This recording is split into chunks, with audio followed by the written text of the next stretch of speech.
తిరుపతి జిల్లాలో బీజేపీ నాయకులు సామంచి శ్రీనివాస్ వైసీపీపై ఫైర్ అయ్యారు. ప్రభుత్వ రికార్డులు మాయం చేసిన వైసీపీ నాయకులకు ప్రజలు బుద్ధి చెప్పారు. 18 మండలాల్లో రికార్డులు పూర్తిగా మార్చేశారని అన్నారు. ఫ్రీ హోల్డ్ పేరుతో దోపిడీ చేశారని మండిపడ్డారు. వీఆర్ఓ నుంచి కలెక్టర్ వరకు ప్రతి ఒక్కరూ అవినీతికి పాల్పడ్డారని ఆరోపించారు.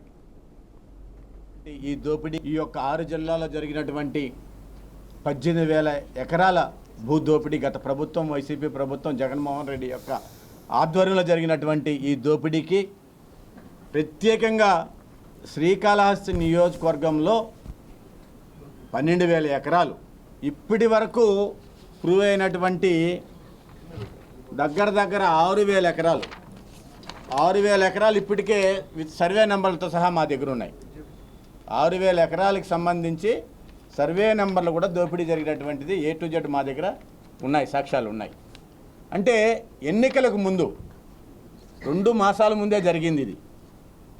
అసైన్డ్ భూములు డికేటీ భూముల్ని ఫ్రీ హోల్డ్ చేసుకొని వీళ్ళు దోపిడీ కోసము, ఈ ఎమ్మెల్యేల దోపిడీ కోసము జగన్మోహన్ రెడ్డి ముఖ్యమంత్రిగా ఉన్నప్పుడు అతని దగ్గర కార్యదర్శిగా పనిచేసినటువంటి ధనంజయ రెడ్డి యొక్క ఆధ్వర్యంలో ఈ దోపిడీ జరిగింది.